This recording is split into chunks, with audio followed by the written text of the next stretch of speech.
I can do better than a guy like you. She laughed after cheating and kicking me out. So I nodded, ghosted her, and rebuilt my life.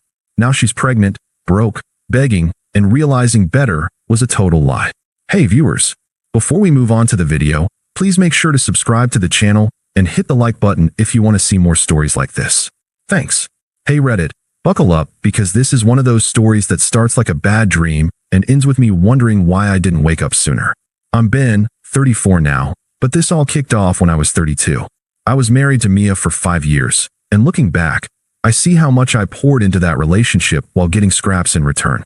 I thought that's what commitment looked like, being the steady guy who shows up no matter what. Turns out, it made me an easy target for someone who thrived on drama and entitlement. We met in college, back when Mia was this vibrant art major full of big dreams about gallery shows and traveling the world. I was studying IT, practical stuff, because I wanted a stable life.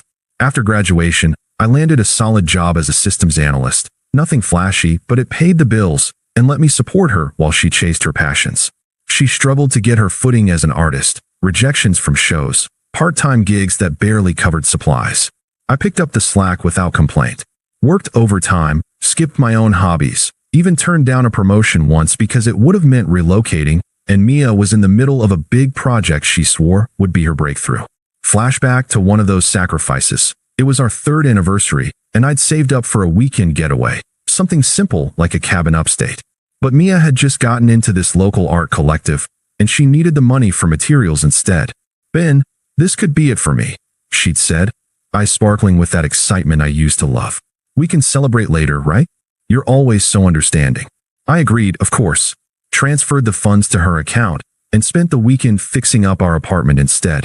That was me, reliable Ben, always putting her first. Things started shifting about 2 years ago. Mia's dissatisfaction crept in like fog. At first, it was little things, sighing when I'd suggest a quiet night in, scrolling through social media during dinner, hyping up these inspiring people she followed online. She'd compare me subtly. Look at this guy. He quit his job to backpack Europe. That's living, Ben. We're just existing. I'd brush it off, thinking it was stress from her stalled career. But then the emotional abandonment ramped up. She'd cancel plans last minute for networking events, come home late smelling like wine and someone else's cologne. I ignored the red flags because I loved her, or at least the version of her I'd built in my head. The public disrespect was what really stung. Mia started posting these vague, mocking things on social media.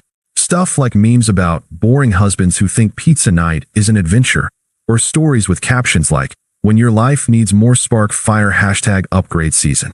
She wouldn't tag me directly, but our mutual friends knew. They'd message me awkwardly. "Everything okay, man?" I'd laugh it off, but inside it chipped away. Why broadcast that? It felt like she was auditioning for a new audience, one that didn't include me. Then came the clues about the cheating. Her phone buzzing at odd hours, passcode changed for privacy. I found a receipt for a fancy dinner I hadn't been to, and when I asked, she deflected. "Just treating myself, Ben. You should try it sometime." Deep down, I knew, but I didn't confront her explosively. That's not me. I waited, hoping she'd come clean, or it was nothing. Spoiler, it wasn't. It all boiled over one Friday evening. I'd come home early from work, hoping to surprise her with takeout from her favorite Thai place, another small gesture to bridge the growing gap. But when I walked in, Mia was on the couch, laptop open, giggling at her screen. She slammed it shut when she saw me, but not before I caught a glimpse of a chat window with heart emojis. "Ben, we need to talk," she said, not even looking surprised. Her tone was casual, like she was discussing weekend plans. I set the food down, my stomach twisting, but I kept my voice steady. "Okay, what's up?" She stood up, crossing her arms, that smug little smile playing on her lips. It was the same one she'd used when critiquing her own art, detached, superior. "I've been thinking a lot lately. About us. About what I want." I nodded, leaning against the kitchen counter. "And you're a good guy, Ben. Really. But I can do better than a guy like you." She laughed then, a sharp, incredulous bark, like the idea of staying with me was absurd. "I mean, come on. We got married young, and I thought stability was enough. But Jake, he's different. He's building this startup, traveling, living big. He excites me in ways you just don't." Jake. I'd heard the name before, some entrepreneur she'd met at an art networking event. Flashy guy, always posting about his luxury car and exotic trips on social media. The kind who screams scam if you look close, but Mia ate it up. I felt the floor shift under me, but I didn't yell or beg. So you've been seeing him? I asked flatly. She shrugged, not even denying it. Yeah, for a couple months. It's not just physical, though that's part of it. He gets my art, pushes me to dream bigger. You? You're content with your 9, 2, 5 and Netflix. I need more. I deserve more.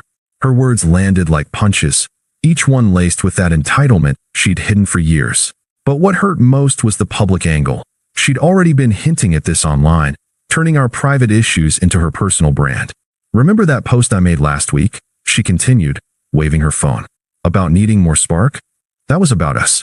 People messaged me, saying I should go for it. And they're right. I stood there processing. Flashback to another moment. Last year, when Mia had a breakdown after a gallery rejection, I'd held her through the night, reassuring her she was talented, even dipping into savings to fund her next submission. Now, here she was, laughing at me. That night escalated fast.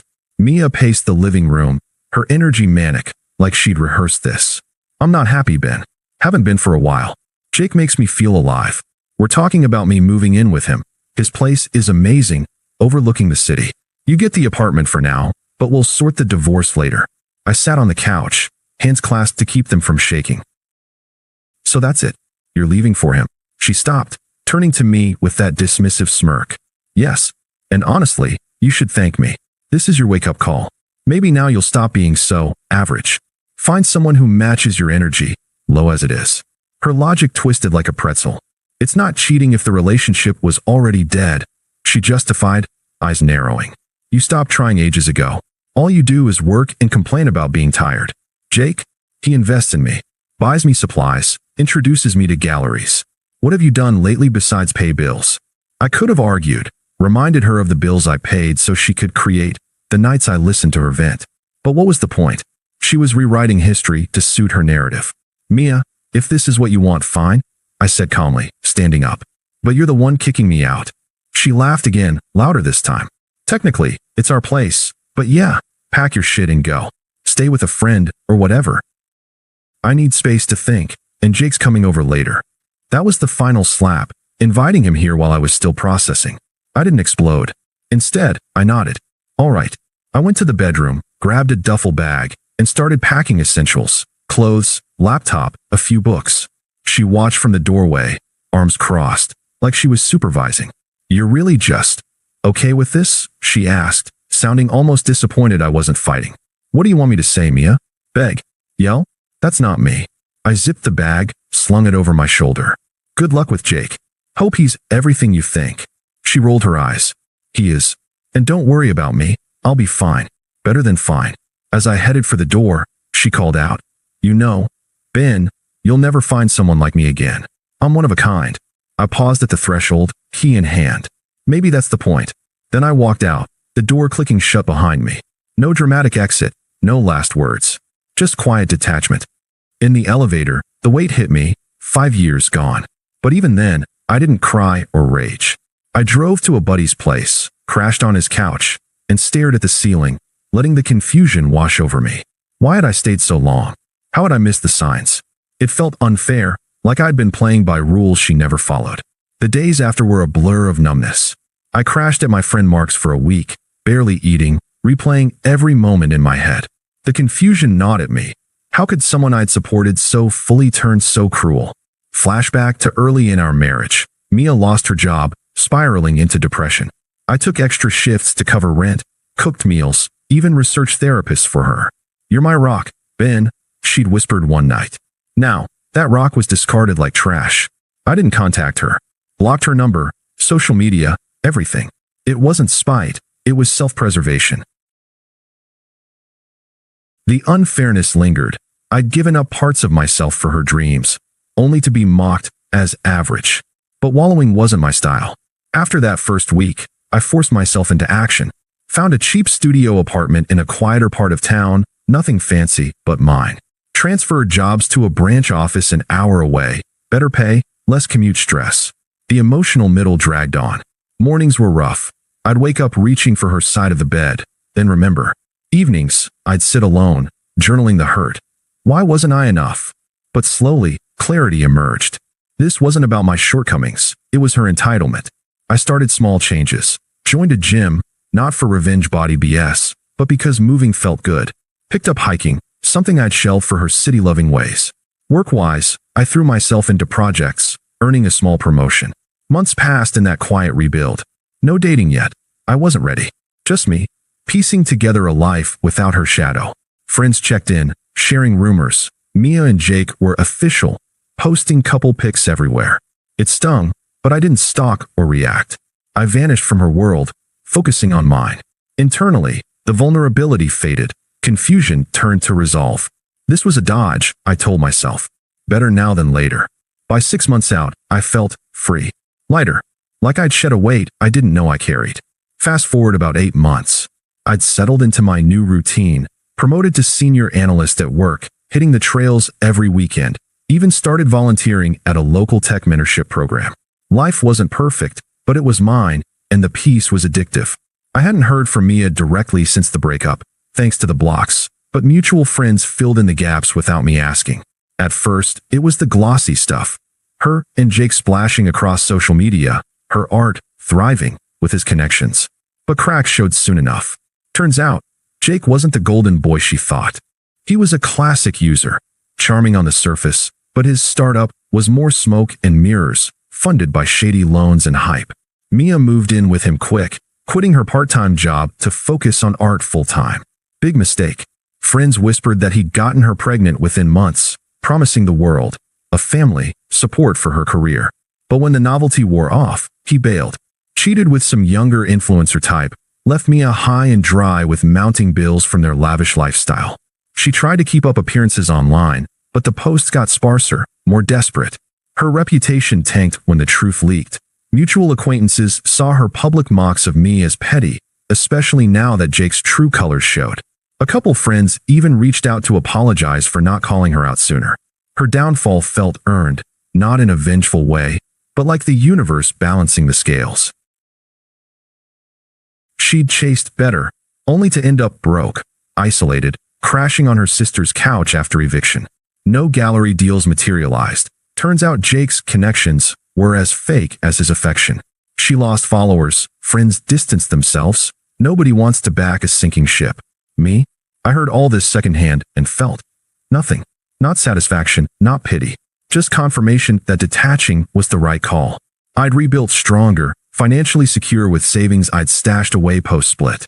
If anything, it reinforced my internal shift, from questioning my worth to knowing it solidly. The attempt started small, about a year after I left. First, an email. She'd found my work address somehow. Ben, it's Mia. I miss us. Jake was a huge mistake. He used me and left when things got real. Can we talk? I know I hurt you, but I've grown. I deleted it without replying. Then text from a new number. Please, just hear me out. I'm sorry for everything. You were always so good to me. Ignored those two. But she escalated. Voicemails piled up, her voice shifting from remorseful to pleading. One night, my phone rang from an unknown caller, her sister, Carla, who I'd always found pushy and unpleasant. Ben, it's Carla. Listen, you need to talk to Mia. She's a mess, pregnant, alone, and it's partly your fault for bailing so quick. I let it go to voicemail first, but she called back. When I picked up, her tone was accusatory. How can you ignore her like this? She made one mistake, but you're acting like a child. Family sticks together. Come on, man up and help her out. Mistake, I said calmly, finally responding because the toxicity boiled over. She cheated, kicked me out, and laughed about it. I'm not family anymore. Carla huffed. Oh, please. She was confused, under stress. Jake manipulated her. Now she's got nothing, and you're thriving? That's cold, Ben. At least meet her. She's begging. I hung up without another word, blocked the number. But Mia didn't stop. A week later, she showed up at my old office. Thankfully, I transferred, but a former coworker tipped me off. Then, the in-person ambush. I was grabbing coffee near my new place when she appeared, looking worn, hair messy, clothes loose, eyes red from crying. Ben, thank God. I need to talk to you. She rushed over, grabbing my arm. Her voice cracked with desperation. Please, just 5 minutes. I realize now what I had with you. Stability, love, Jake was all flash, no substance. He cheated, left me pregnant and broke. I lost everything because I was stupid. I stepped back, keeping my tone even. Mia, this isn't the time or place. But it is, she insisted, tears streaming. I've changed. Therapy, reflection. I see how I manipulated you. The comparisons, the posts. It was wrong. We can start over. I'll make it up to you. Please, Ben. I need you. Her hypocrisy hung in the air. She justified her betrayal as growth, now twisting back for sympathy. I shook my head. No, Mia. That's not happening. She shifted then, desperation turning to anger, true colors flashing. How can you be so heartless? After everything? I thought you loved me. You're just punishing me now, aren't you? Pathetic, holding a grudge while I suffer. I didn't engage the rage. Goodbye, Mia. Walked away, leaving her fuming on the sidewalk. The power reversal was clear. She was unraveling, grasping at a life I'd long left behind. Her friends tried next, a group text from two mutuals, pleading her case. She's really sorry, Ben. Give her a chance. Block them too. The attempts grew frantic, but I stayed detached, my peace intact. It all culminated at our mutual friend Mark's birthday party, about 18 months post-breakup. I debated skipping it, knowing word might have spread, but Mark insisted. Come celebrate. Man, you deserve it. I showed up feeling good, fit from hiking, confident in a sharp button-down, even brought a date, Sarah, someone I'd met through volunteering. Nothing serious yet, but she was kind, grounded, the opposite of drama. The party was at Mark's backyard, string lights and laughter filling the air. I was chatting with old friends when Mia appeared, uninvited, looking like a shadow of herself. Gaunt, maternity clothes hanging loose. She'd had the baby by then, left with her sister. Eyes locked on me. She weaved through the crowd, desperate energy radiating. Ben, she said, voice trembling as she cornered me near the grill. Heads turned subtly. The contrast was stark, me thriving, her diminished. I had to come. This can't end like this. I see you now, happy, successful. That's what we could have had. Please, let's talk. I was wrong, so wrong. Jake ruined me. But you were real. Her plea hung there, hypocritical after all the cruelty. Friends watched, the public setting amplifying her failure against my quiet rise. I met her gaze, calm and distant, like addressing a stranger. Mia, that chapter closed a long time ago. I've built a life where you're just a memory, and not one I revisit. I've got opportunities now, peace I never had before. You're irrelevant to that, completely. Good luck with whatever comes next. She blinked, tears welling. But, I love you. Doesn't that mean anything? Not anymore, I said firmly, turning back to Sarah and the group. The indifference was genuine. I didn't care about her feelings or fallout. She lingered a moment, then slunk away, the party resuming without her. Power flipped. She chased what she discarded, only to find it gone. Looking back, detaching was the best decision. I'm free, evolved, and she's a footnote. Thanks for watching. Make sure to subscribe to the channel and hit the like button. What do you think about this story? Share it in the comments.